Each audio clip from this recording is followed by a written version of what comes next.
आपको दिखाएंगे, वो दिखाएंगे कलम वाला।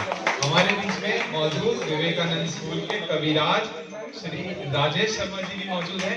वो आए और अपनी कविता के जरिए हम सभी को मंत्रमुग्ध करें। आप सभी की तालियां बजती रहे। आप करोगे रिकॉर्डिंग पूरी? कर लो, अभी कर लो। मैं आप करो अभी कर लो ना, हो सकता है दोनों का ना हो रिकॉर्ड ना।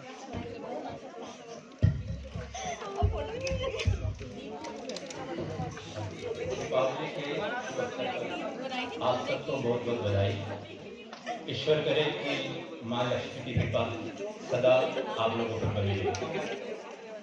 वैसे माँ लक्ष्मी की कृपा सभी चाहते हैं, सबको अच्छा लगता है कि माँ लक्ष्मी की कृपा उन पर बने।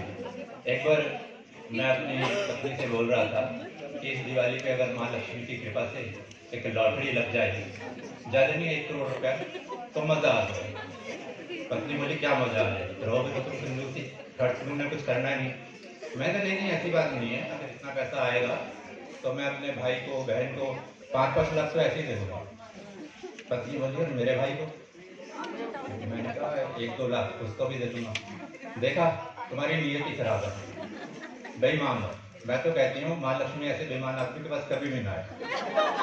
फिर माँ लक्ष्मी तो नहीं आई, लेकिन माँ दुर्गे पत्नी पर सवार है। यही बात एक बार मेरे ऑफिस में भी हो रही थी। संजय जी बैठे थे, दुग्गल जी थे, पाल जी भी थे। पाल जी का ऑफिस वैसे अपना अलग है, लेकिन जब भी हम कभी कुछ खाने पीने को मंगाते तो वहाँ पहुँच जाते हैं।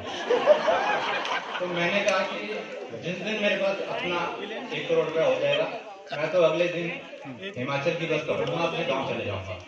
पाल जी कह रहे देखो सोच वही छोटी की छोटी है, 1 करोड़ आएगा जाएंगे फिर भी बस में। अरे गाड़ी कर लेना, गाड़ी कर लेना।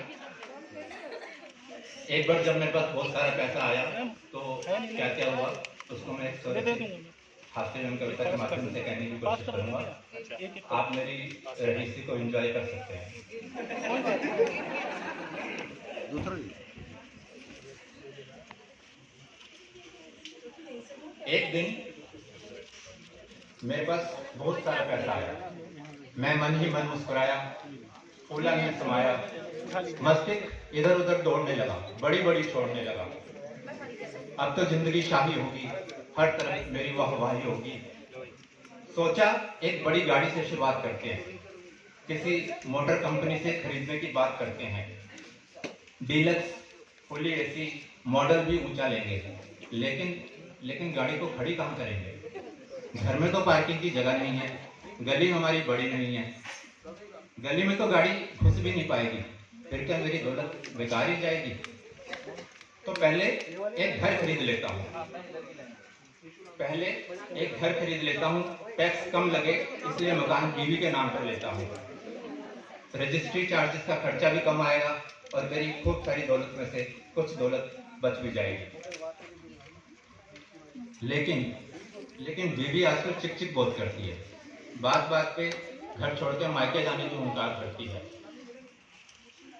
अगर कहीं मुझे तलाक देके किसी और के साथ चलेगी तो समझो कि मेरी दौलत भी मेरे हाथ से निकल गई।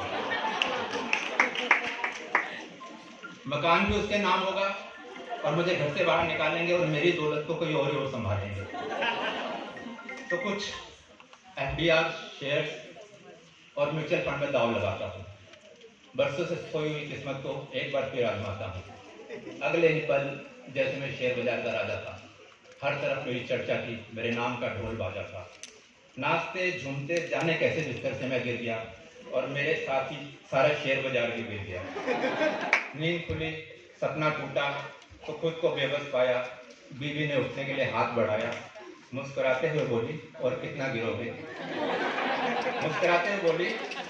गिरोगे? आखिर कब संभल के चलोगे? अब दौड़ने की नहीं चलने की उम्र है। मैं तो समझ गई, तुम कब समझोगे? मैं तो समझ गई।